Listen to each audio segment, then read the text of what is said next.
Welcome to the channel. My name is Matthias. Today we're going to talk about Iceman and his character sheet. So without further ado, let's jump into this. Because there is a lot to unpack, he has a ton of appearances. So for his powers and abilities, his intelligence is normal. Strength, speed, stamina, durability, agility, and reflexes are all athlete. Now for his fighting skills, he is a fair hand-to-hand combatant. Now for superhuman physical powers, Iceman can lower his internal body temperature to minus 105 Fahrenheit. And he can project this intense coldness from his body. He has the ability to freeze moisture in the air around him.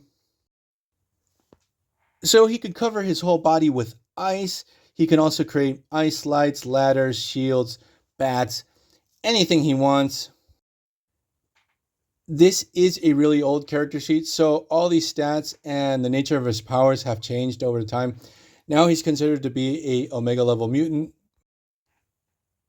Iceman can even be totally destroyed in his ice form, and he can just rebuild himself. As long as there's a little bit of moisture in the air, he can just do that. His mastery of his powers are so great, he can even make himself into a giant ice kaiju if he wants to. His powers were so great, like he played a fundamental role when the X-Men during the Krakoan era terraformed Mars. Now, his first appearance was in X-Men #1 when they go on their first mission and they go up against Magneto. Then in X-Men issue 4, with his teammates, they first clash against the Brotherhood of Evil Mutants. Then in Strange Tales issue 120, he teams up for the first time with the Human Torch. Then in X-Men issue 10, he visits the Savage Land for the first time, and the X-Men team up with Kazar. Then in X-Men issues 14 to 17, with the titular team, they battle against the Sentinels, and Iceman is injured. Then in X-Men issue 18, Iceman battles for the first time alone Magneto. Then in X-Men issue 34, he visits for the first time Subterranea, which would be the realm of Mole Man. Then in X-Men issue 94, he leaves his lifelong team. Then in Champions issues 1 through 3, he becomes a founding member of that team. Then in Spectacular Spider-Man issue 17, the Champions disband. Then in Incredible Hulk Annual 7, Iceman and Angel are abducted by Master Mold and they're rescued by the Hulk. Then we have Marvel 2-in-1 issue 76, where Iceman teams up with the Thing to battle against the Circus of Crime. Then in Uncanny X-Men issues 145 to 146, he rejoins the X-Men very briefly.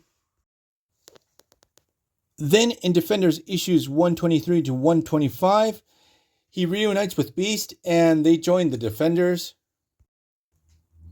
In Defenders issues 127 to 129, with the titular team, they battle Professor Power and the Secret Empire.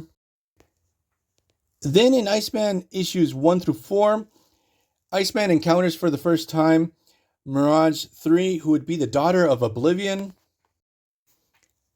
And I have to mention that this is the first appearance of Oblivion, one of the most powerful cosmic abstracts within the Marvel Universe. Then in X-Factor #1, he joins this new team, which basically was the original X-Men, repackaged for the 80s. In X-Factor issue 6, he encounters for the first time Apocalypse. Then in Thor issues 377 to 378, Iceman is captured by Loki.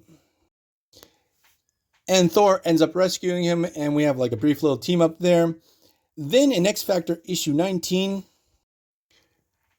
with his teammates of X-Factor, they battle and defeat Apocalypse and his horsemen. Then in X-Factor issues 29 to 31, Iceman is almost duped by Infectia.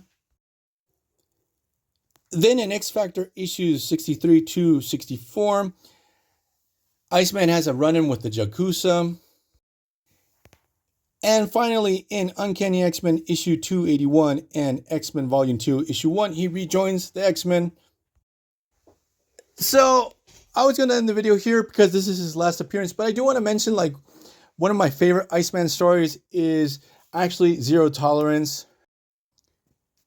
It was super cool to see Iceman get the spotlight and be like this more serious and mature character and help take down Bastion. You know, Iceman as a character really started to stick out for me when the White Queen had hijacked his mind and really pushed his powers to the limits, and we discovered he could do a ton of really awesome stuff. And later on, we discovered that he was like sort of afraid of pushing his powers, and I thought that was super interesting as a character trait. That he was okay with his powers, how they were, and seeing how powerful he was sort of scared him. And I also have to add on top of this,